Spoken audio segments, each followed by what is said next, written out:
وَنُنَزِّلُ مِنَ الْقُرْآنِ مَا هُوَ شِفَاءٌ وَرَحْمَةٌ لِّلْمُؤْمِنِينَ وَلَا يَزِيدُ الظَّالِمِينَ إِلَّا خَسَارًا. And we reveal of the Qur'an that which is a healing and a mercy for believers, though it increase the evildoers in naught save ruin.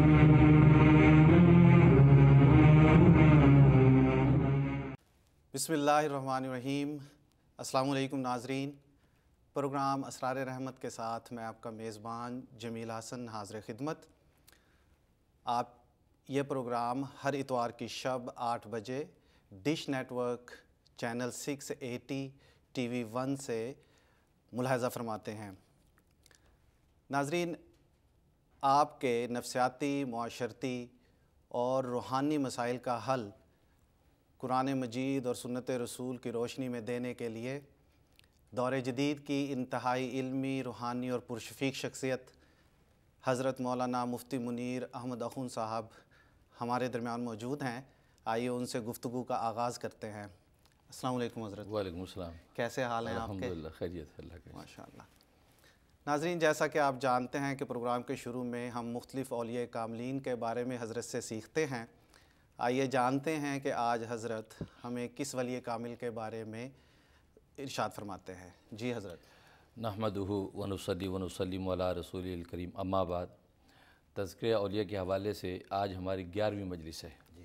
اس سے پہلے 10 مجلسوں میں مختلف اولیاء کاملین کے بارے میں گفتگو تھی. آج ہم گفتگو کریں گے خواجہ فضیل ابن ایاز رحمہ اللہ تعالیٰ کے بارے میں.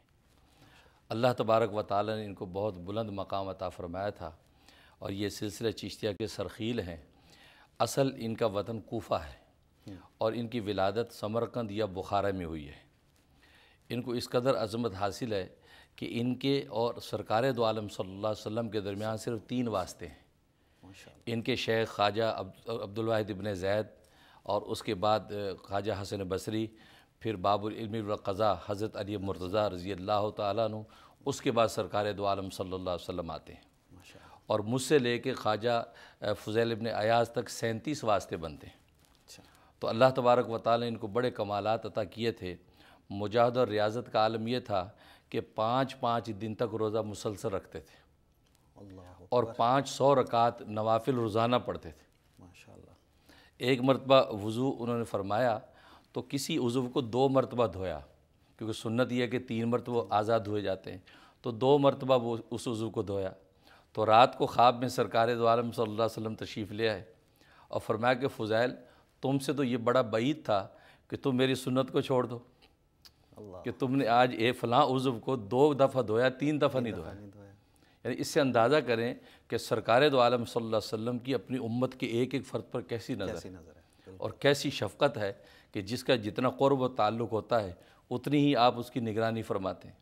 تو فرمایا تجھ سے یہ بعید تھا کہ تو میری سنت کو چھوڑ دیتا. تو اسی پاداش اور استغفار و کفارے میں روزانہ 500 رکعت نفل پڑھتے رہے کہ مجھ سے یہ کیا خطا ہو گئی کہ میں نے وہ سنت چھوڑ دی. اور حقیقت یہ کہ سرکار دو عالم صلی اللہ علیہ وسلم کی آج سنتوں کی ہم کیئر نہیں کرتے، اور ایک ایسی فضا پیدا ہوگی جی یا فرض واجب پوری ہو جائے بڑی بات ہے. بالکل ایسا نہیں. اس لیے کہ سنت کی جو نور اور جو برکات ہیں اس کی بات ہی الگ ہے. حضرت بایزید بستامی رحمہ اللہ تعالیٰ کے بارے میں آتا ہے کہ ایک مرتبہ وہ گھر آئے اور گھر میں آ کے بیوی سے کہا کہ بھلی مانا ذرا ایک پانی گلاس دینا. تو بیوی نے کہا کہ آپ خود ہی اٹھ کے پی لو، میں کام میں لگی ہوئی ہوں، مصروف ہوں. تو یہ سنا تو گھر سے چلے گئے اور مسجد میں آ کے رونے لگے. تو خدام حیران ہو گئے کہ حضرت گھر گئے اور گھر آ کے سے باہر آ کے رو رہے مسجد میں. کافی دیر روتے رہے. جب افاقہ ہوا تو خدام نے پوچھا کہ حضرت خیریت، گھر میں سب ٹھیک ہے؟ کہا کہ اصل میں آج نبی پاک صلی اللہ علیہ وسلم کی ایک سنت چھوٹ گئی، اس کا وبال میں نے اپنی زندگی میں دیکھا. کہا جی کیا ہوا؟ کہا آج جب میں مسجد سے نکلا ہوں تو سنت کے مطابق جوتا نہیں پہنا. اس کا وبال یہ دیکھا کہ میں جب گھر گیا ہوں کہ میری وہ بیوی جو 30 سال سے میرے اشارے پر میرے حکم کی تعمیل کرتی ہے، آج میں نے اسے کہا کہ پانی پلا تو کہتے خود ہی اٹھ کے پی لو. تو میں سمجھ گیا کہ کوئی خطا ہوئی. جب میں نے غور کیا تو پتہ چلا کہ رسول اللہ کی سنت چھوڑ گئی. تو آج ہماری زندگی میں ان چیزوں کی یہ وبال ظاہر ہوتے ہیں. ہم اس کی کوئی بھی دنیاوی وجہ سمجھ لیتے ہیں، کہ حقیقت میں یہ سرکار دو عالم صلی اللہ علیہ وسلم سے بے وفائی کا نتیجہ ہوتا ہے۔ تو خیر خواجہ فضیل ابن عیاض رحمۃ اللہ علیہ یہ اپنے وقت میں ڈاکوؤں کے سردار تھے، ولی بننے سے پہلے ڈاکوؤں کے سردار تھے۔ اچھا، اور ان کی بہت بڑی ٹیم تھی ڈاکوؤں کی جو ڈاکے ڈالتے تھے۔ اور عجیب بات یہ ہے کہ یہ اس وقت بھی پوری ٹیم اور یہ خود نماز نہیں چھوڑتے تھے، نوافل کا اہتمام کرتے تھے، تلاوت کا اہتمام کرتے تھے، لیکن اپنا یہ پیشہ ان کا بالکل طے تھا، تو یا لوگوں سے لاکھوں مال لوٹتے۔ اور ایک حضرت خواجہ فضیل ابن عیاض کی ایک ترتیب یہ تھی کہ جس سے مال لوٹتے تھے اس مال کی پوری تفصیل لکھ لیتے تھے، اس بندے کا عطا پتہ لکھ لیتے تھے کہ اس سے اس تاریخ کو یہ اتنا مال لوٹا ہے۔ یہ آپ کا ایک مزاج تھا۔ تو ایک عرصے کے بعد ایک جگہ جب ڈاکہ مارا ہے، قافلہ جنگل میں تھا، جب ڈاکہ مارا ہے تو ایک مسافر قرآن کی تلاوت کر رہا تھا اور وہ یہ آیت پڑھ رہا تھا کہ الم یعن للذین آمنوا ان تخشع قلوبہم لذکر اللہ، کیا اہل ایمان کے لیے ابھی وقت نہیں آیا کہ اللہ کے ذکر سے ان کے دل جھک جائیں؟ اس آیت پر پہنچا اور یہ آیت حضرت کے کان میں پڑی، جیسے کان میں پڑی دل کی دنیا بدل گئی، بے ہوش ہو کے گر گئے۔ جب افاقہ ہوا تو سارا مال ان کا واپس کیا اور توبہ کر لی کہ آج کے بعد میں نے ڈاکہ نہیں مارنا بس، اور فرمایا کہ الان بار بار کہ الان یا اللہ وقت آ گیا ہے، یا اللہ وقت آ گیا ہے کہ فضیل نے اب توبہ کر لی ہے، اب تیرا ہو گیا، اب میں چھوڑ دیا سب۔ اس کے بعد وہ لسٹ نکالی کہ جن جن لوگوں کا مال لیا تھا ایک ایک کے پاس جا کے اس کا مال واپس کیا۔ اچھا، اس میں بڑا دلچسپ واقعہ پیش ہے کہ ایک یہودی کا مال بھی ڈاکہ ڈالا تھا، وہ یہودی کے پاس پہنچے، کہا جی بھی یہ میری لسٹ میں ہے، تمہارا یہ مال جو ہے میں نے لوٹا تھا اور یہ تیرا مال واپس کرنے ہیں۔ تو یہودی نے جب دیکھا، یہودی نے کہا نہیں، میری اس تھیلی کے اندر تو سونا بھرا ہوا تھا، لہٰذا میں نہیں لیتا، مجھے سونا چاہیے، اس میں خیانت ہوئی ہے۔ انہوں نے قسمیں کھائیں، نہیں بھی میں پوری ایک ایک چیز لکھی ہوئی ہے، جو چیز میں تمہیں واپس کر رہا ہوں۔ کہا کہ نہیں، مجھے تو سونا چاہیے، یہ غلط ہے۔ بڑے پریشان، منتیں کر رہے ہیں کہ بھی میں اللہ کا ہو گیا ہوں، توبہ کر لیا، یہ لے لے۔ کہا کہ نہیں، میں تو اپنا سونا لوں گا۔ اب یہ گفتگو ہو رہی تھی تو یہودی نے خود ہی کہا کہ اچھا وہ جو تھیلی پڑی ہے نا، وہ تھیلی اٹھا کے لاؤ۔ تو فضیل ابن عیاض گئے، وہ تھیلی اٹھائی، کہا کہ یہ تھیلی تم مجھے دو۔ تو حضرت فضیل نے تھیلی اس یہودی کو دی، یہودی نے وہ تھیلی لی، اس کو کھول کے دیکھا، سونے سے بھری ہوئی تھی۔ اچھا، جب سونے سے بھری دیکھی تو فرمایا کہ دیکھو یہ اس میں سونا نہیں تھا، ریت تھا، اور تورات کے اندر یہ روایت لکھی ہوئی ہے کہ جو سچی توبہ کر لیتا ہے وہ جب ریت کو بھی ہاتھ لگاتا ہے وہ سونا بن جاتا ہے۔ تو میں سمجھ گیا تو نے سچی توبہ کی ہے، بس میں تیرے ہاتھ میں مسلمان ہوتا ہوں۔ مسلمان ہو گئے، اللہ اکبر، اللہ کی شان۔ تو اتنے بڑے ولی بنے اپنے وقت کے کہ بیت اللہ کے اندر رہتے تھے، وہیں عبادت کرتے رہے، اور جو خواجہ عبد الواحد ابن زید سے بیعت ہو گئے، ان سے خرقہ خلافت لیا اور اللہ تبارک و تعالیٰ کے ذکر و اذکار میں لگ گئے، اور بڑی عجیب انہیں ذرّی اقوال ان کے طرح طرح کے۔ ایک قول میں فرماتے ہیں کہ وہ دشمن جو تمہاری غیبت کرتا ہو اس کو تم دوست سے زیادہ نافع سمجھو، کیونکہ وہ اپنی نیکیاں تمہیں دے رہا ہے اور تمہارے گناہ تم سے لے رہا ہے، اس کو اپنے لیے زیادہ فائدہ مند سمجھو۔ بالکل۔ اور فرمایا کہ وہ شخص جو بظاہر تمہارا دوست ہے لیکن باطن میں تمہارا دشمن ہے، تو فرمایا اس پر اللہ تبارک و تعالیٰ براہ راست لعنت نازل فرماتے ہیں، اور فرمایا کہ اس کے بارے میں یہ خطرہ ہے کہ وہ گونگا ہو جائے گا، بہرا ہو جائے گا اور اندھا ہو جائے گا، کیونکہ اللہ تبارک و تعالیٰ کی یہ بات اتنی بری لگتی ہے۔ تو یہ فضیل ابن عیاض اس انداز سے اللہ تبارک و تعالیٰ نے ان کو عجیب و غریب کرامات و مقامات عطا کر رکھے تھے۔ اور ان کے ایک مرید ہے جو ان کے پاس 30 سال رہے، فرمایا کہ میں نے 30 سال کے عرصے میں حضرت کو ایک مرتبہ ہنستے دیکھا، 30 سال میں ہنسے نہیں کبھی۔ اور فرماتے تھے کہ مجھے تعجب ہے کہ جس طرح فرمایا کہ جنت میں رونے پر تعجب کیا جا سکتا ہے، اسی طرح دنیا میں ہنسنے پر مجھے تعجب ہے کہ لوگ دنیا میں رہ کے ہنستے ہیں۔ اس لیے کہ اللہ والے نے کہا کہ اللہ نے دنیا میں انسان کے آتے ہی سب سے پہلی جو زبان انسان کو دی ہے وہ رونا ہے، وہ رونا سیکھتا سب سے پہلے، اور اس میں اشارہ اس بات کی طرف ہے کہ انسان کے رونے کی اندر ہی نفع ہے۔ انسان نے اگر رونا سیکھ لیا اللہ کے سامنے تو اللہ تبارک و تعالیٰ اس کی ساری ضرورتیں پوری کر دے گا۔ جیسے ایک نادان معصوم بچہ جب روتا ہے، حالانکہ زبان سے نہ روٹی بولتا ہے، نہ دودھ بولتا ہے، نہ پانی، نہ سردی، نہ گرمی، صرف روتا ہے، ماں اس کو دودھ بھی پلاتی، اس کو روٹی بھی دے رہی ہے، اس کو کپڑا بھی پہنا رہی ہے، اس کو سردی گرمی سے بھی بچا رہی ہے۔ تو گویا کہ رونے کی زبان ایسی بین الاقوامی زبان ہے کہ بس وہ اگر آ گیا بندے کو اور اللہ کے سامنے بس رو رہا، آنسو بہا رہا ہے، تو اللہ اس آنسوں کے اندر اس کے سوال کو سمجھ رہا ہے اور اللہ اس کو عطا کرتا ہے۔ بے شک۔ اس لیے فضیل ابن عیاض فرماتے ہیں کہ دنیا میں ہنسنا میرے لیے بہت تعجب کی بات ہے۔ تو حقیقت یہ ہے کہ یہ اولیاء کاملین ہیں کہ جن کے ان مراتب و ان کی روحانی توجہات کے نتیجے میں انسان جو اپنی زندگی کی ہدایت کے راستوں کو متعین کرتا ہے۔ تو ان کا انتقال جو مکہ مکرمہ میں آپ تشریف فرما تھے، تو ایک قاری آ کے تلاوت کر رہا تھا، پاس بیٹھا، اور تلاوت میں اسے سورۃ قاریہ پڑھی، القاریۃ ما القاریہ، توڑ دینے والی، اور تجھے کیا معلوم ہے کہ توڑ دینے والی کیا ہے؟ وما ادراک ما القاریہ، اور تجھے کیا خبر کہ توڑ دینے والی کیا ہے؟ تو جب یہ آیت سنی ہے تو ایک دم آپ نے چیخ ماری اور بے ہوشوں کے گرے ہیں، اور جان اللہ کو پیش کر دی، اور آپ کا وصال ہو گیا، تو آپ کا انتقال ہو گیا۔ تو اس انداز سے، تو اس لیے عبداللہ ابن مبارک رحمہ اللہ تعالیٰ بہت بڑے محدث گزرے ہیں، وہ فرماتے ہیں کہ جب فضیل بن عیاض کا انتقال ہوا ہے تو آسمان و زمین رویا اس پر، سناٹا تھا پورے عالم میں جب ان کا انتقال ہوا ہے۔ اور امام اعظم ابو حنیفہ رحمۃ اللہ علیہ کے شاگرد بھی رہے ہیں، ان کی کلاس میں بیٹھ کے شرف تلمذ بھی حاصل کیا ہے، اور امام عامر بن حنبل رحمہ اللہ نے ان کی زیارت کی ہے۔ تو اتنا اونچا مقام ان کو اللہ نے عطا کیا تھا، تو اللہ سے دعا ہے کہ اللہ تبارک و تعالی ہمیں بھی ان کے انوارات سے فیض یاب فرمائے۔ آمین ثم آمین۔ ناظرین، اللہ تعالیٰ سے دعا ہے کہ اللہ تعالیٰ ہمیں ان اولیاء کاملین کے نقش قدم پہ چلنے کی توفیق عطا فرمائے، اور ان کی زندگی کے جو کارہائے نمایاں ہیں ان سے کچھ سیکھنے کی توفیق دے۔ ناظرین، چند ایک اعلانات ہیں۔ پہلے تو میں حضرت سے پوچھنا چاہوں گا کہ حضرت الحمدللہ اگلے ہفتے سے ہم حضور اکرم صلی اللہ علیہ وآلہ وسلم کی ذات اکرم کے حوالے سے بھی پروگرام میں کوئی نیا سلسلہ شروع کر رہے ہیں، تو اس بارے میں آپ کیا فرمائیں گے؟ جی، اس سلسلے میں ایسا ہے کہ آج میں دیکھ رہا ہوں کہ سرکار دو عالم صلی اللہ علیہ وسلم کے بارے میں آپ جانتے ہیں کہ اس مغربی دنیا میں خاص طور پہ بڑے استہزاء اور مذاق اور بڑی جو ہے وہ گستاخیاں کی جا رہی ہیں۔ جیسے ڈنمارک سے آپ دیکھ لیں کہ ڈنمارک میں کیسے سرکار دو عالم صلی اللہ علیہ وسلم کے حوالے سے گفتگو ہوئی، اور آج بھی مغرب اور خود امریکہ کے اندر وہ جو ڈرٹی مووی بنی اس حوالے سے، تو میرے ذہن میں یہ بات آئی کہ سرکار دو عالم صلی اللہ علیہ وسلم کے وہ نمایاں پہلو زندگی کے یہاں مغربی دنیا کے سامنے آنی چاہیے، خاص طور پہ ہمارے جو ٹین ایج بچے اور بچیاں ہیں ان کے سامنے آنے چاہیے کہ سرکار دو عالم صلی اللہ علیہ وسلم کی شخصیت کیسی پرامن اور کیسی سلامتی کا پیغام تھی پورے عالم کے لیے، نہ صرف عالم اسلام کے لیے بلکہ پورے عالم کے لیے آپ کی ذات جو ہے کس طریقے سے سلامتی کا پیغام تھی، اور کس طریقے سے نبی پاک صلی اللہ علیہ وسلم کی معاشرت تھی، نشست و برخاست تھی، آپ کے اخلاق و کردار تھے۔ تو یہ جو جس طریقے سے آپ کے بارے میں مسکنسیپشن پھیلایا جاتا ہے، تو میری کوشش یہ ہے کہ ہم اس حوالے سے بھی تھوڑی تھوڑی گفتگو سرکار دو عالم کے پہلوؤں پر کریں گے، تاکہ یہاں کی دنیا کے سامنے آپ کی وہ جو روشن پہلو ہے وہ سامنے آئیں، اور پتہ چلے کہ آپ کی ذات اور آپ کی ذات کو صحیح فالو کرنے والے اس عالم کے لیے امن و سلامتی ہیں، ان کے لیے جنگ اور ان کے لیے بدامنی و فساد نہیں ہے۔ بے شک بے شک، انشاءاللہ اس پر گفتگو کریں گے انشاءاللہ حضرت۔ یہ بہت ہی اچھا فیصلہ ہے اور بہت مقبول سلسلہ ہوگا انشاءاللہ تعالی۔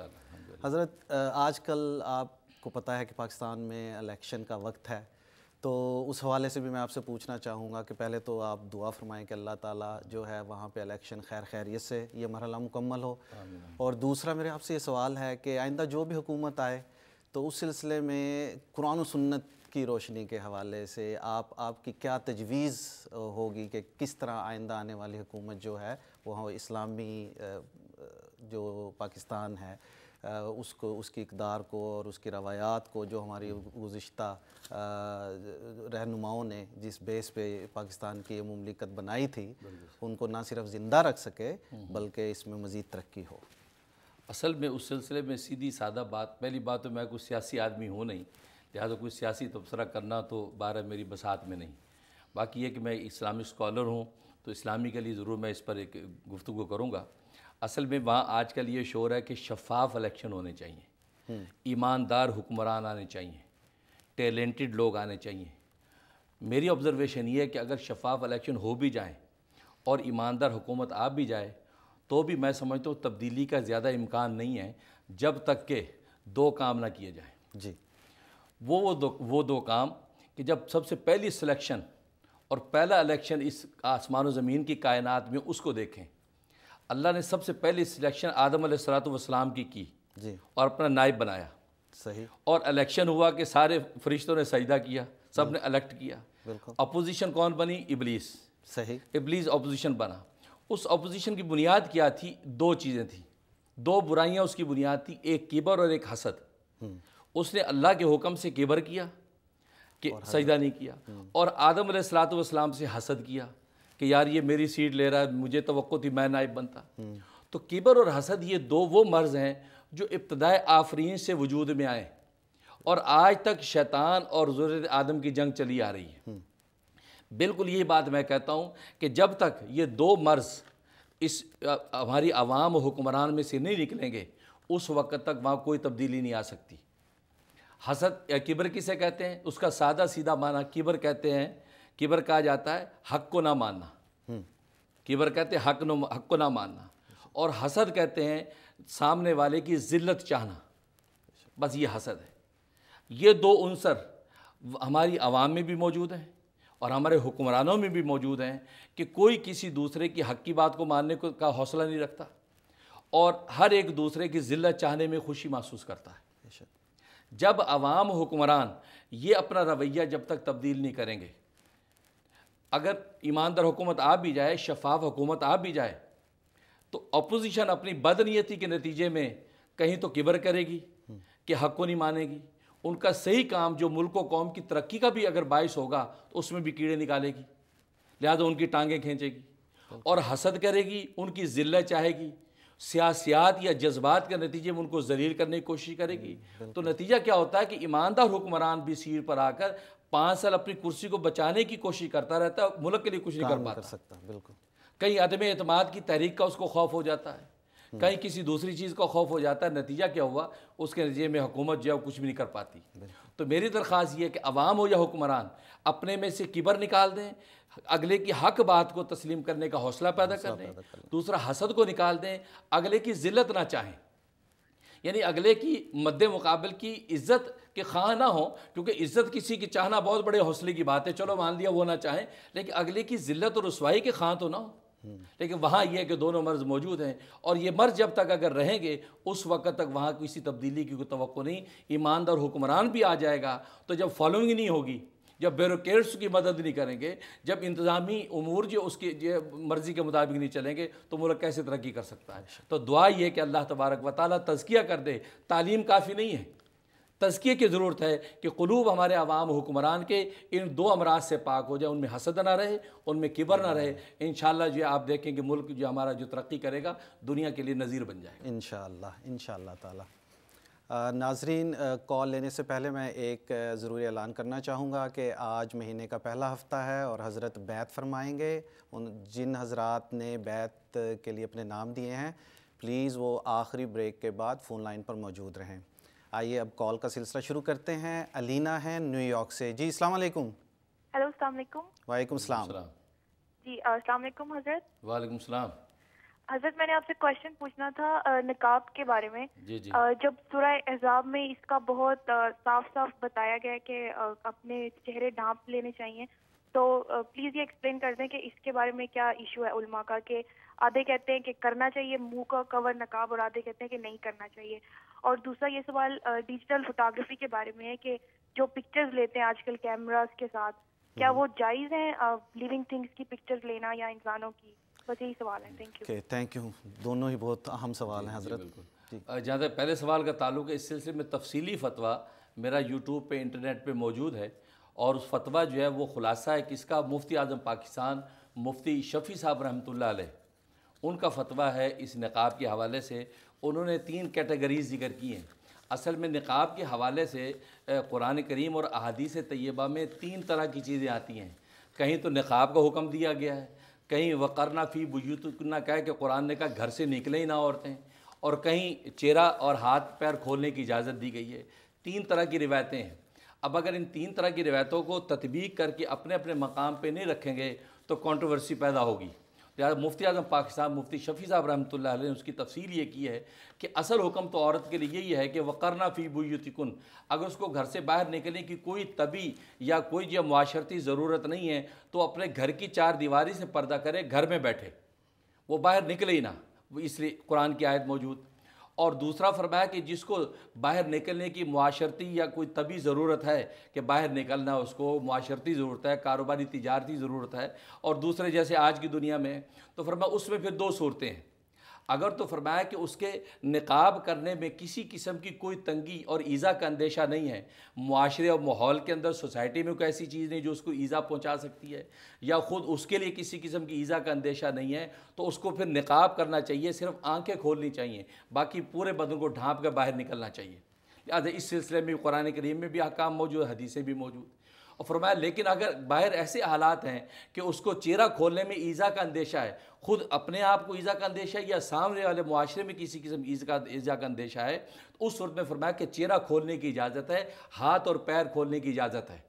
اور یہ وہ روایات ہیں کہ جس کے نتیجے میں انہوں نے اس کی اجازت دی ہے، اور وہ حدیث موجود ہیں کہ جس میں چہرہ کھولنے اور ہاتھ پیر کو کھولنے کی اجازت دی، اور قرآن کریم میں بھی اس کے اشارے موجود ہیں، ما ظاہرہ کہہ کے قرآن کریم میں نے بھی اس کی اجازت دے دی ہے۔ تو یہ تین اصل میں کیٹیگریز ہیں، اگر ان کو آپس میں آپ گڑ مڑ کر دیں گے تو اعتراض پیدا ہوگا۔ لہٰذا جس کے لیے نقاب کر کے نکلنا باہر ممکنہ آسان ہے تو نقاب کر کے جائے، اور یہی حکم ہے۔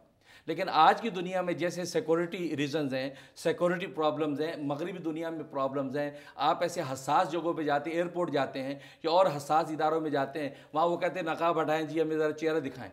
تو وہاں کے لیے آپ کے لیے اس چیز کی اجازت ہے کہ آپ پہلے سے چہرے کو کھول کے وہاں جائیں، اس لیے کہ چہرے کو نقاب ہٹوانا یہ آپ کے لیے ایک ذلت کا باعث ہے۔ یہ چاہے کہ آپ شریعت کے حکم کو پہلے سے فالو کر کے چہرہ کھول کے آپ جائیں، تاکہ آپ کو کسی بھی سیکورٹی کے فرض سے کوئی ذلت نہ اٹھانی پڑے کہ جب آپ چہرہ ہٹائیے اس میں زیادہ ذلت ہے۔ لہٰذا اس لیے شریعت نے اس کی اجازت دی ہے کہ ایسے موقع پہ آپ چہرے کو ننگا کر سکتے ہیں، اور ہاتھ اور پیر جو ہے یہ آپ کے ننگے ہو سکتے ہیں۔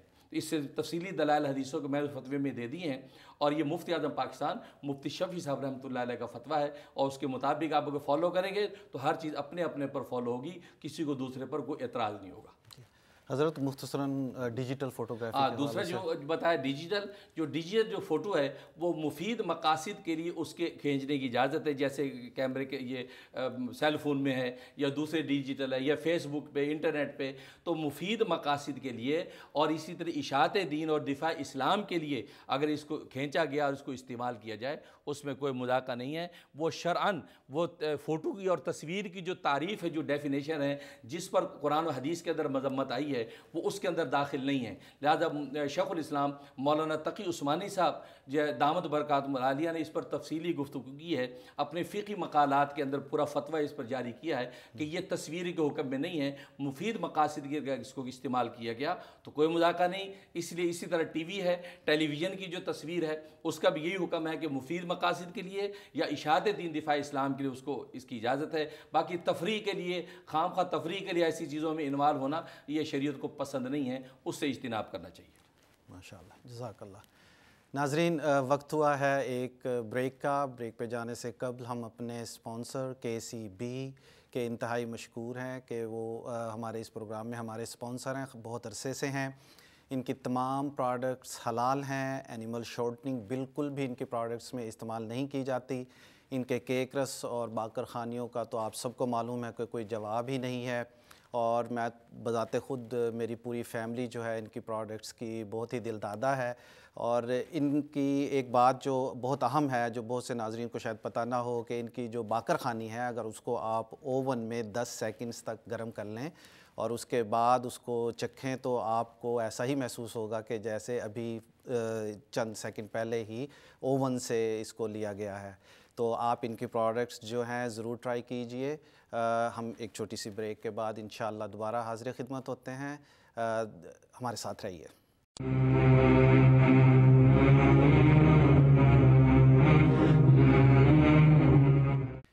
ناظرین، بریک کے بعد پروگرام اسرار رحمت میں دوبارہ خوش آمدید۔ آئیے کالز کا سلسلہ دوبارہ شروع کرتے ہیں۔ رضوان ہیں ہیوسٹن سے۔ جی السلام علیکم۔ جی السلام علیکم حضرت۔ وعلیکم السلام۔ جناب حضرت، میں ہیوسٹن سے بات کر رہا ہوں، اور آپ کا یہاں پہ بہت زیادہ انتظار ہو رہا تھا پچھلے ہفتے۔ آپ کے نہ صرف ہیوسٹن والے بلکہ ڈیلس والے بھی آپ سے ملنے کو بےتاب تھے، اللہ اور عین وقت پہ آپ کو پتہ چلا تو بڑا افسوس ہوا، مگر پھر بھی ابھی آپ کا سب انتظار کر رہے ہیں بڑی بےتابی سے۔ آپ کو مجھے خوشخبری دینی تھی۔ مجھے آپ نے جو وظیفہ بتایا تھا کہ کھانے سے پہلے جو دعا پڑھنی ہوتی کہ اللہ تعالیٰ میرا قرض اتار دے، تو اس سلسلے میں ہوا کہ اللہ تعالیٰ کے حکم سے کہ میرا سارا قرضہ میرا اتر گیا۔ اور اس کے بعد اور مجھے آپ سے مسئلہ یہ پوچھنا تھا کہ میکڈونلڈ کا فش برگر کھا سکتے ہیں نہیں کھا سکتے؟ ٹھیک ہے جی، ٹھیک ہے جی حضرت، پہلے تو ہیوسٹن کے حوالے سے. اللہ اکبر. بھائی آپ کی کال سن کے مجھے خوشی بھی ہوا، دکھ بھی ہوا. دکھ اس بات کا کہ میں آپ کے یہاں ہیوسٹن حاضر نہیں ہو سکا. مقدرات ہیں وہ حضرت علی مرتضیٰ رضی اللہ تعالیٰ فرماتے ہیں کہ عرفت ربی بفسق العزائم، میں نے اپنے رب کو ارادوں کے ٹوٹنے سے پہچانا ہے. جب میرے ارادے ٹوٹ جاتے تو میں سمجھتا ہوں کوئی ذات ہے کہ جو بنے ارادوں کو توڑ دیتی ہے. ہم ارادے بناتے ہیں، وہ رب توڑ دیتا ہے. تو مقدرات ایسے ہوئے کہ میری طبیعت جو ہے علیل ہو گئی اور میں حاضر نہیں ہو سکا. اور مجھے آپ خود بھی بہت کالز آئیں کہ کل آپ لوگ جو ہے وہ سینکڑوں لوگ وہاں پہ میرے انتظار میں منتظر تھے، دور دور سے جمع ہو گئے تھے. تو مجھے بہت اس کا دکھ اور قلق ہے. میں انشاءاللہ مارچ کے آخری ہفتے میں کسی بھی وقت ضرور حاضر ہوں گا اور آپ کے دکھ کا مداوع کروں گا. اور باقی خوشی اس بات کی ہوئی کہ آپ نے جو ہے وہ سنت میں عمل کیا تو اللہ تبارک و تعالی نے آپ کا قرض اتار دیا. واقعی ایک محدث اس بات کو ذکر کرتے ہیں کہ میں اسی نیت سے جب کھانا کھانے سے پہلے ہاتھ دھوتا تھا اور کھانا کھانے کے بعد ہاتھ دھوتا تھا تو نیت کرتا تھا قرض اترنے کی. اور یہ ایسا چٹکا ہے کہ جناب پہاڑوں جیسا قرض اتر جاتا ہے. تو وہ فرماتے ہیں کہ میرا پہاڑوں جیسا قرض کتنی جلدی اتر گیا، مجھے حیرانی ہوتی ہے. تو آپ نے جو ہے اس پہ عمل کیا اور اللہ نے آپ کو خوشخبری سنائی. تو میں دل سے دعا کرتا ہوں اللہ تبارک و تعالی خوب جو ہے اور آپ کو مالی خوشحالی سے مالا مال فرمائے. آمین ثم آمین. حضرت ایک ای میل پڑھ لیتے ہیں. اس کے علاوہ میرا خیال انہوں نے میک ڈونلڈ کے حوالے سے بھی پوچھا تھا کہ ان کا فش برگر جو ہے. جی ہاں، میک ڈونلڈ کے فش برگر کے حوالے سے آپ نے بھی پوچھا ہے. تو پہلی بات ہوئی کہ میں ایسے میک ڈونلڈ KFC ایسی جگہوں سے کھانے کو پسند نہیں کرتا، بھلے وہ فش برگر ہو. اس لیے کہ وہ لوگ جو برتن استعمال کرتے ہیں، جو چھری استعمال کرتے ہیں، نائف استعمال کرتے ہیں، تو وہ سارے آئل استعمال کرتے ہیں. تو کچھ پتہ نہیں کہ کون سی چیز کیسے استعمال ہو رہی ہے. ہاں اگر خدا نہ خواستہ آپ کسی ایسی جگہ پہ ہیں کہ میک ڈونلڈ کا برگر ہی اویلیبل ہے اور کوئی ایسی پیور حلال چیز اویلیبل نہیں ہے اور آپ مجبور ہیں کھانے پہ، تو وہ پھر ہم انسٹرکشن دے کر کہ بھی آپ نائف کو صاف کر لیں، میں ویجیٹیرین ہوں لہٰذا آپ جو ویجیٹیبل آئل یوز کریں اور جو برتنوں کو صاف کر لیں. تو کچھ انسٹرکشنز دے کر آپ اس کو صاف ستھرے طریقے سے فش برگر آپ حاصل کریں. ورنہ جو اگر کوئی اور چیز اویلیبل ہے تو ویسے زبان کے چسکے کے لیے پھر آپ وہاں نہ کھائیں، اس لیے کہ یہ چیزیں مشکوک ہوتی ہیں اور مومن کو چاہیے کہ مشکوک سے بھی بچے تو بہت اچھا ہے. بے شک بے شک. حضرت ای میل ایک لے لیتے ہیں. اس میں ہے کہ حضرت جی میں بہت پریشان ہوں، میرا بھائی بہت شراب پیتا ہے، ماں باپ کے ساتھ بھی بدتمیزی کرتا ہے اور انہیں اپنی آمدنی میں سے خرچے کے لیے کچھ نہیں دیتا. میں اپنی بہن کی وجہ سے بھی بہت پریشان ہوں، وہ اکثر باہر جاتی ہے اور ہمیں کچھ پتہ نہیں ہوتا کہ وہ کہاں جاتی ہے. کچھ لوگ کہتے ہیں کہ اس نے خفیہ شادی کر رکھی ہے اور ایک بچہ بھی ہے. میری امی اس پریشانی کی وجہ سے بہت روتی رہتی ہیں. مہربانی کر کے اس کا کوئی حل بتائیں اور وظیفہ تجویز کریں. تو واقعی بڑے دکھ کی بات ہے اور واقعی یہ بہت ایک کامن مسئلہ ہے، بہت سی گھروں کے اندر یہ مسئلہ درپیش ہے. لیکن میں بہت مجرب ایک عمل بتا رہا ہوں، تو جس کو بھی ایسی تکلیف ہے اس پہ عمل کریں. پہلا جو شراب کا معاملہ ہے کہ نوجوان یا شراب کے عادی ہو جاتے ہیں ماحول معاشرے کی وجہ سے، یا دوسری اور ایسی منشیات کا استعمال کرتے ہیں، اس کے لیے نوٹ کر لیں سورۃ مائدہ آیت نمبر 90. سورۃ مائدہ آیت نمبر 90 یہ 125 دفعہ پڑھنی ہے. 125 دفعہ پڑھ کے پانی پہ یا کسی بھی کھانے پینے کی چیز پہ رکھ لیں جو اس کو آپ نے کھلانی ہے. پانی پہ دم کر کے دے دیں یا سوڈا ہے، دودھ ہے، کوئی بھی چیز وہ کھاتا ہے اس پہ دم کر کے اس کو دیں. یہ آپ نے 41 دن کی نیت سے روزانہ آپ نے کسی بھی چیز میں دم کر کے اس کو دینا ہے. پانی پہ دم کر کے اس کے کلوزی میں کپڑے ٹنگے ہوئے ان کپڑوں پر بھی چھڑک دیں، اس کے کمرے اور بیڈ پر بھی چھڑک دیں. اس کے علاوہ جب وہ سو جائے تو اس کے قریب اگر جا کے پڑھنے کا موقع ہو تو اس کے قریب جا کر یہی آیت 3 مرتبہ ہلکی آواز کے ساتھ پڑھ لیں. اگر دروازہ بند کر کے سوتا ہے تو پھر دروازے کے باہر کھڑے ہو کے ہلکی آواز کے ساتھ 3 مرتبہ پڑھ لیں. اگر آپ یہ کہیں جی دیر سے سوتا ہم جلدی سو جاتے ہیں تو پھر یہ کہ صبح کو جب آپ اٹھیں اور وہ سو رہا ہو تو تب آپ یہ کر لیں، اس کے قریب پڑھ لیں یا اس کے دروازے کے پاس پڑھ لیں. یہ سارے آپشنز میں نے اس لیے بتائے کہ کیونکہ لوگ ڈیل کرتے تو مجھے میرے سامنے ساری جو ہے شکایات آتی ہیں. تو اس طریقے سے آپ یہ کریں، انشاءاللہ آپ دیکھیں اتنا مجرب ہے کہ وہ شراب نوشی منشیات ہر چیز سے اس کو نفرت ہو جائے گی انشاءاللہ. یہ عمل کریں. دوسرا جو ہے اس سلسلے میں وہ بھی بڑی عام کامن شکایت ہے کہ بچیاں اس طریقے سے یا بچے بھی ایسا کرتے ہیں. اس کے لیے نوٹ کر لیں سورۃ مائدہ ہی کی آیت نمبر 100. سورۃ مائدہ آیت نمبر 100 یہ آپ نے 111 دفعہ پڑھنی ہے. پڑھ کے پانی پہ کسی چیز پہ میٹھی پہ دم کر کے اس کو دینا ہے اور یہ آپ نے 41 دن، یہ بھی 41 دن آپ نے کرنا ہے، اور اس کا بھی وہ یہ ہے کہ جب وہ سو جائے تو اس کے قریب جا کر 3 دفعہ تلاوت کر لیں، یا دروازے کے پاس کر لیں، یا صبح اٹھنے کے بعد پہلے وہ کر لیں جب وہ سو رہی ہو بچی، اس وقت یہ عمل کر لیں، پانی پہ دم کر کے پانی چھڑک دیں اس کے کپڑوں پہ.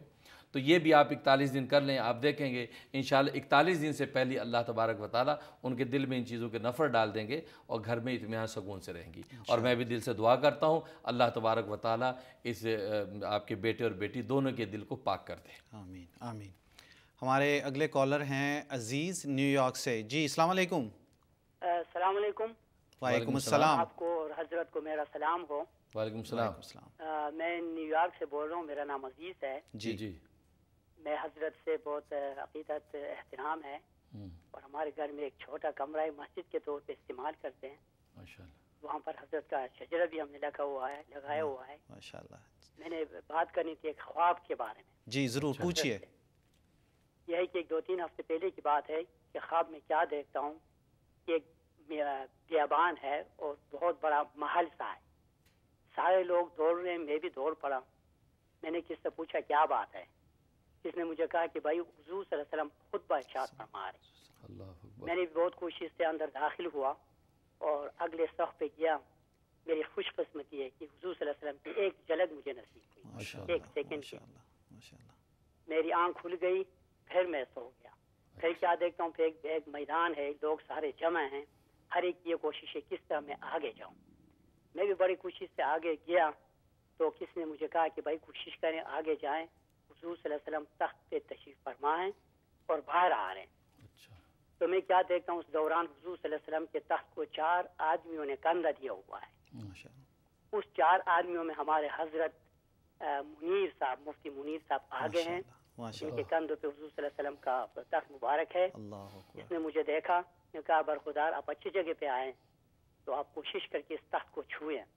بہت کوشش کیا, بس اللہ تعالیٰ کے فضل و کرم سے محنت اور دکھے کے بعد میرے جو ہے اس کو حضور صلی اللہ علیہ وسلم کے تخت کو میں نے چھویا اور میں جھاگ پڑا.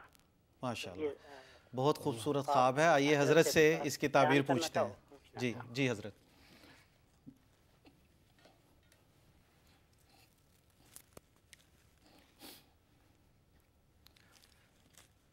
بے عزیز صاحب آپ. الحمدللہ حضرت ماشاءاللہ بہت اچھا خواب آیا ہے ہمارے ایک ناظر کو. تو آپ کی دلی کیفیت کا ہمیں اندازہ ہے, تو پلیز کچھ ارشاد فرمائیے. آپ کے خواب نے تو میری کیفیت بدل دی. سرکار دو عالم صلی اللہ علیہ وسلم کا تخت شاہی اور میرے کمزور کندھے, یہ ان کی نظر عنایت ہے کہ انہوں نے یہ اس خدمت کو میرے قبول کیا, شرف قبول بخشا ہے الحمدللہ. اور میرے پاس الفاظ نہیں ہیں کہ میں اس سلسلے میں کوئی تبصرہ کر سکوں, اور بس یہی کہتا ہوں کہ سرکار دو عالم صلی اللہ علیہ وسلم کی عنایت ہے, کہ اس لیے کہ سرکار دو عالم صلی اللہ علیہ وسلم کی نظر کرم اور ان کی عنایت ہے کہ میں ان کی خدمت میں ان کے تخت شاہی کو میں نے کندھوں پہ اٹھایا ہوا ہے. میں یہی دعا کرتا ہوں اللہ تعالیٰ میرے ان کمزور کندھوں کو اس قابل بنائے کہ رسول اللہ صلی اللہ علیہ وسلم کے دین کو کندھوں پہ اٹھا کے رکھوں. اس لیے کہ تخت شاہی پہ رسول اللہ صلی اللہ علیہ وسلم کو کندھوں پہ اٹھانا, یہ رسول اللہ صلی اللہ علیہ وسلم کے دین کو اٹھانا ہے. تو گویا کہ آپ کے دین کو میں نے اپنے کندھوں پہ اٹھا رکھا ہے, اور یہ رسول اللہ کی نظر عنایت ہے کہ انہوں نے یہاں اس دیار غیر کے اندر بھی اللہ تبارک و تعالی اخلاص کے ساتھ اور سچی چاہت اور دل کی سادگی کے ساتھ اللہ دین کا کام لے رہے ہیں. اس لیے امام ابو حنیفہ رحمۃ اللہ علیہ نے بھی خواب دیکھا تھا کہ رسول اللہ صلی اللہ علیہ وسلم کے جسد اطہر کو جو ہے وہ سمیٹ رہے ہیں آپ کی روضہ اقدس سے. تو ابن سیرین جو امام التعبیر ہیں, انہوں نے کہا تھا کہ اللہ تبارک و تعالی احیاء سنت کا کام آپ سے لیں گے. امام بخاری رحمہ اللہ تعالی نے خواب دیکھا تھا کہ رسول اللہ صلی اللہ علیہ وسلم کے چہرے سے مکھیوں کو ہٹا رہے ہیں. تو معبر نے تعبیر دی تھی کہ آپ جو ہے وہ رسول اللہ صلی اللہ علیہ وسلم کی صحیح حدیثوں کو تشخیص کر کے امت کے سامنے رکھیں گے اور ضعیف اور کمزور حدیثوں کو دور کریں گے. تو آپ نے یہ خواب دیکھا کہ رسول اللہ صلی اللہ علیہ وسلم تخت شاہی کو مجھے ناکارہ نے اٹھا رکھا ہے. تو یہ اللہ تبارک و تعالیٰ کی عنایت اور میرے بزرگوں کا فیض ہے, اور میں دل سے دعا کرتا ہوں اللہ تعالیٰ آپ کے تخت شاہی کو آپ کے دین کے اس کے اٹھانے کی وہ صحیح جو اس کی جو حق ہے وہ حق ادا کرنے کی توفیق عطا فرمائے. اس سے زیادہ میں کچھ نہیں کہہ سکتا. اور آپ کے لیے میں دعا کرتا ہوں کہ اللہ تبارک و تعالیٰ آپ کی اس محبت اور عقیدت کو قبول فرمائے اور اللہ تبارک و تعالیٰ آپ کو خوب خوب برکت عطا فرمائے. آمین آمین ثم آمین. ناظرین وقت ہوا ہے ایک بریک کا. بریک پہ جانے سے قبل میں اپنے نئے اسپانسر کا تعارف کروانا چاہوں گا. ہمارے نئے اسپانسر ہیں ہماز میٹریمونیل سروسز. ناظرین ان کا تعارف کروانے سے پہلے میں چند باتیں گوش گزار کرنا چاہوں گا کہ شادی اور نکاح جو ہے وہ جنت کی نعمتوں میں سے ایک نعمت ہے جو اللہ تعالیٰ نے دنیا میں ہی ہمیں عطا کر دی ہے. اس دنیا کے خاتمے کے بعد جب انشاءاللہ تعالیٰ ہم سب لوگ جنت میں ہوں گے تو نہ روزے کا کوئی سوال ہوگا، نہ زکوٰۃ، نہ حج اور نہ ہی نماز کا. وہاں پہ صرف ایک ہی نعمت سے انشاءاللہ ہم سب محظوظ ہو رہے ہوں گے اور وہ نعمت ہے نکاح اور شادی. تو جب اللہ تعالیٰ نے اتنی خوبصورت نعمت ہمیں اس دنیا میں ہی عطا فرما دی ہے تو کیوں نہ ہم اس سے یوں لطف اندوز ہوں کہ ہماری دنیاوی زندگی ہی جنت نظیر بن جائے. تو اس حوالے سے ہما میٹریمونیل سروسز جو ہیں یہ گزشتہ 18 سال سے مسلم کمیونٹی کی رشتے کروانے کے سلسلے سے خدمات انجام دے رہی ہیں. ہما اشرف جو اس ادارے کی روح رواں ہیں گزشتہ 30 سال سے ہیوسٹن ٹیکسس میں مقیم ہیں. انتہائی تعلیم یافتہ شخصیت ہیں، خود بھی ایک ماں ہیں اور ایک ماں سے زیادہ رشتے بنانے کے حوالے سے کس کو زیادہ پتہ ہوگا. تو ان کی خوبصورت بات یہ ہے کہ یہ کوئی میچ میکنگ یا آن لائن ڈیٹنگ سروس نہیں ہے بلکہ اسلامی اور معاشرتی جو ہماری مشرقی اقدار ہیں ان کو ملحوظ خاطر رکھتے ہوئے رشتے کے شروع سے لے کے آخر تک قدم بہ قدم آپ کے ساتھ یہ آخر تک چلتے ہیں. تو آپ ان کی سروسز کو ضرور ٹرائی کیجئے اور اپنے بچوں اور بچیوں کے رشتے کے لیے ان سے ضرور رابطہ کیجئے. ہم چلتے ہیں ایک بریک کی طرف. انشاءاللہ بریک کے بعد دوبارہ حاضر خدمت ہوتے ہیں.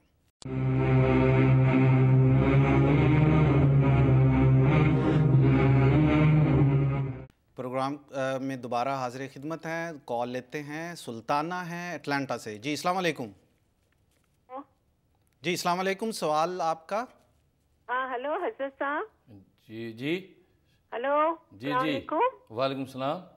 ہلو حضرت صاحب میرے کو 2 سوال آپ کو پوچھنا تھا. ایک تو میں نے آپ کو لیٹر لکھا تھا تو آپ نے میرے کو لیٹر کا جواب دیا تھا جس میں میرے روزی کے بہت پرابلمس تھے، بہت زیادہ رکاوٹیں تھی جس کا آپ نے میں نے کو سورہ قریش پڑھنے کے لیے کہا تھا. جی جی وہ بھی میں کر رہی ہوں تو بھی پرابلم سالو نہیں ہے. دوسرا میں نے آپ کو پوچھا تھا دشمنوں کے حساب سے بہت زیادہ پریشانیاں ہیں تو آپ نے سورۃ الزلزال پڑھنے کے لیے کہا تھا جو میں لگاتار پڑھ رہی ہوں لیکن یہ دونوں پرابلم ختم نہیں ہو رہے ہیں. اور میرے کو آپ کا ویب سائٹ کا بھی ایڈریس چاہیے تاکہ مجھے کچھ چیزیں سجرا وغیرہ نکالنا ہے تو یہ تینوں چیز کا مجھے پلیز آپ آنسر دیجیے.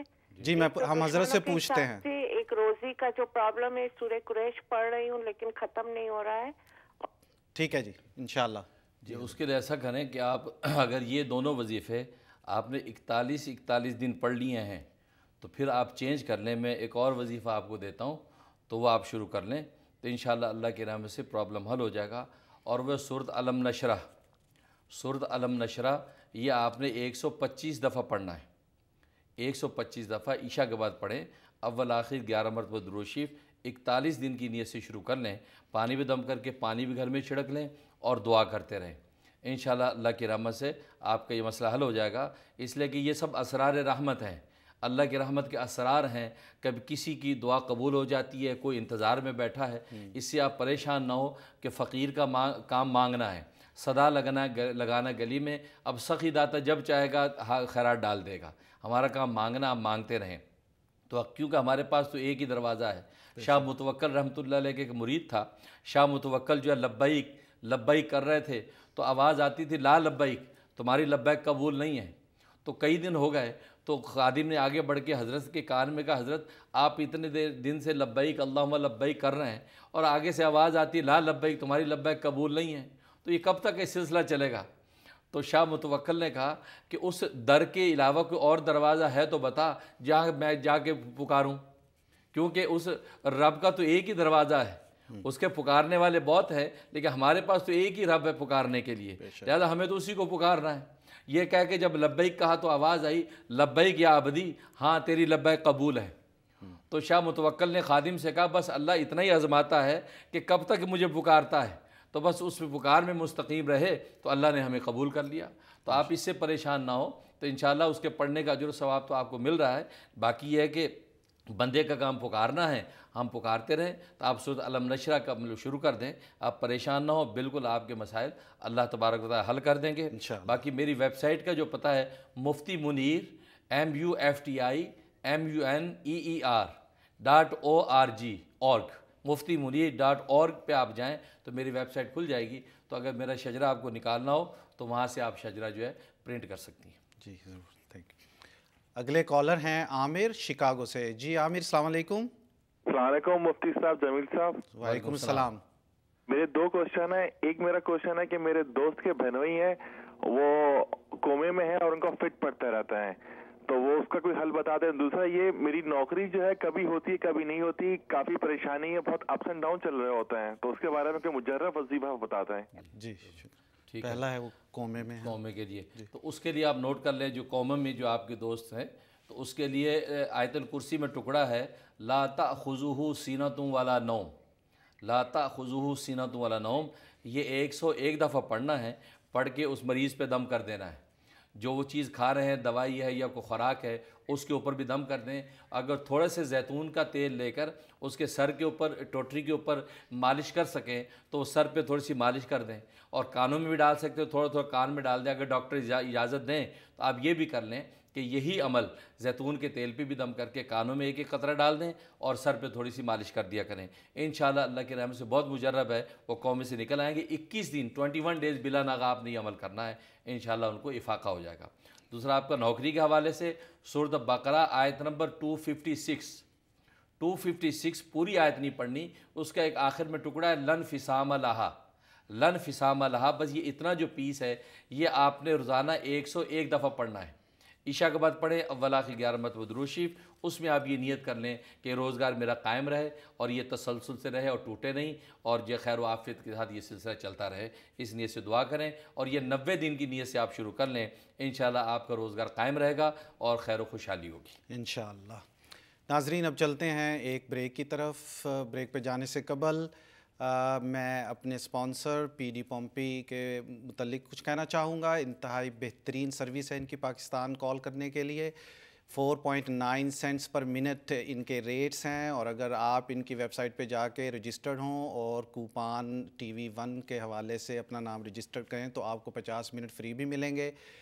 پن لیس کالنگ ہے اور بہترین کنیکشن ہے ان کا، اور ان کا جو بیک اینڈ نیٹ ورک ہے وہ انتہائی زبردست قسم کا ہے، جس کی وجہ سے کلیئر کرسٹل ان کی آواز ہے۔ آپ ویب سائٹ پہ بھی جا سکتے ہیں رجسٹر ہونے کے لیے اور ڈائریکٹلی کال بھی کر سکتے ہیں۔ TV1 کوپان جو ہے اس کو ضرور مینشن کیجئے، 50 منٹ انشاءاللہ آپ کو فری ملیں گے۔ چھوٹی سی بریک کے بعد دوبارہ حاضر ہوتے ہیں۔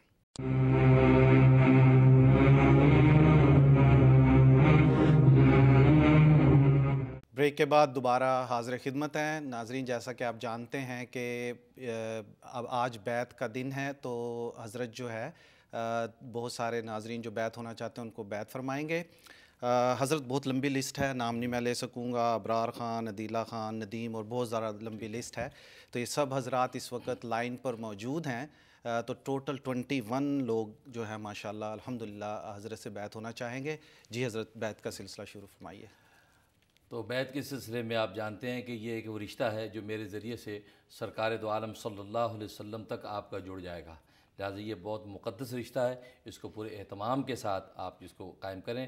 میں ایک واسطہ ہوں رسول اللہ کے دربار تک تمہیں پہنچانے کا۔ الحمدللہ وحدہ والصلاۃ والسلام علی من لا نبی بعدہ، اما بعد فاعوذ باللہ من الشیطان الرجیم، بسم اللہ الرحمن الرحیم۔ یا ایھا الذین آمنوا اتقوا اللہ وکونوا مع الصادقین، صدق اللہ مولانا العظیم۔ اب میں جو الفاظ تلقین کے کہوں گا آپ لوگ وہ الفاظ کہتے رہیں، جن کے نام نہیں بھی بھیجے ہیں اور وہ بیعت ہونا چاہتے ہیں تو وہ بھی یہ میرے ساتھ الفاظ دہرا لیں، اور اس کے بعد پھر ایک خط لکھ دیں گے میرے پتے پر کہ ہم بیعت ہوئے تھے، تو پھر میں باقی انسٹرکشنز آپ کو بھیج دوں گا۔ تو اب جو میں الفاظ کہوں گا آپ کہیے، ہم ایمان لائے اللہ پر، اس کے فرشتوں پر، اس کی کتابوں پر، اس کے رسولوں پر، آخرت کے دن پر، اور اس بات پر کہ ہر اچھی بری تقدیر اللہ کی جانب سے ہے، اور مرنے کے بعد دوبارہ زندہ ہونے پر۔ ہم نے بیعت کی سلسلہ چشتیہ میں، سلسلہ قادریہ میں، سلسلہ نقشبندیہ میں، سلسلہ سہروردیہ میں، حضرت اقدس شہید اسلام مولانا محمد یوسف لدھیانوی شہید رحمۃ اللہ علیہ سے منیر احمد اخون کے ہاتھ پر۔ ہم نے توبہ کی کفر سے، شرک سے، بدعت سے، گناہ کبیرہ سے۔ ہم عہد کرتے ہیں کفر نہیں کریں گے، شرک نہیں کریں گے، بدعت نہیں کریں گے، گناہ کبیرہ نہیں کریں گے۔ اگر خدا نخواستہ ہو گیا تو فوراً توبہ کریں گے۔ ہم عہد کرتے ہیں نماز پابندی سے ادا کریں گے، رمضان کے روزے رکھیں گے، اگر صاحب نصاب ہوئے تو زکوٰۃ ادا کریں گے، اگر حج واجب ہوا تو حج ادا کریں گے، شریعت کے تمام حکموں کو دل و جان سے پورا کریں گے۔ ہم عہد کرتے ہیں جھوٹ نہیں بولیں گے، چغلی نہیں کھائیں گے، غیبت نہیں کریں گے، چوری نہیں کریں گے، ڈاکہ نہیں ڈالیں گے، ظلم نہیں کریں گے، زنا نہیں کریں گے، ناحق کسی کو نہیں ستائیں گے، شریعت کے تمام حکموں کو دل و جان سے پورا کریں گے۔ جن چیزوں سے شریعت نے منع کیا ہے ان سے باز آئیں گے۔ اللہ تعالی ہماری بیعت کو قبول فرمائے، آمین یا رب العالمین۔ تو بھائی آپ جو حضرات نے تلقین میں شریک ہوئے ہیں وہ سب بیعت ہو گئے ہیں، اور یہ بھی سن لیں کہ میرے ریپیٹ پروگرام میں بھی جو حضرات اس تلقین کو جو پڑھ لیں گے تو وہ بھی میرے سلسلے میں داخل ہو جائیں گے۔ اور آج کا دن تو میں سمجھتا ہوں بہت مبارک ہے کہ آج تو سرکار دو عالم صلی اللہ علیہ وسلم کے حوالے سے ایک محبت والے نے جو خواب بیان کیا ہے تو میری تو دل کی کیفیت ہی بدلی ہوئی ہے کہ سرکار دو عالم صلی اللہ علیہ وسلم کے تخت شاہی کا خادم اللہ نے مجھے قبول کیا ہے۔ تو اس لیے آج کے دن میں جو بیعت ہوئے ہیں وہ یقیناً رسول اللہ صلی اللہ علیہ وسلم کے دربار میں ان کی رسائی ہے، اور رسول اللہ صلی اللہ علیہ وسلم کی انشاءاللہ روحانی توجہ نسبت ان کو حاصل ہو جائے گی، اور خوب برکتیں ہوں گی۔ اور میں دل سے دعا کرتا ہوں آج کا دن اسپیشل دن ہے، آج کے دن کی بیعت والوں کے لیے مبارکباد ہے، اور جو نہیں ہوئے اور وہ ہونا چاہتے ہیں میرے ریپیٹ پروگرام میں بھی اس کو دہرا سکتے ہیں، اور میں دل سے دعا کرتا ہوں اور میرے ایڈریس پہ یہ لوگ خط لکھ دیں، انشاءاللہ اللہ تعالیٰ جو ہے ان کو اس تزکیہ اور پاکی عطا فرمائیں گے۔ آمین۔ ناظرین اسکرین پر آپ ای میل ایڈریس بھی دیکھ رہے ہوں گے arahmatlive@gmail.com۔ اس ای میل پر حضرت سے رابطہ کیجئے۔ حضرت اس پروگرام کے بعد کالز بھی نہیں لے سکیں گے، آپ سے التماس ہے کہ حضرت سے ای میل کے ذریعے سے رابطہ کیجئے، اور آپ سے ایک اور درخواست ہے کہ ای میل میں بھی پلیز اختصار پسندی کا مظاہرہ کیجئے اور بالکل مطلب کی بات بیان کیجئے۔ انشاءاللہ تعالی اگلے ہفتے پھر آپ سے ملاقات ہوگی۔ اپنے میزبان جمیل حسن اور مولانا مفتی منیر احمد اخون صاحب کو اجازت دیجئے۔ اللہ حافظ۔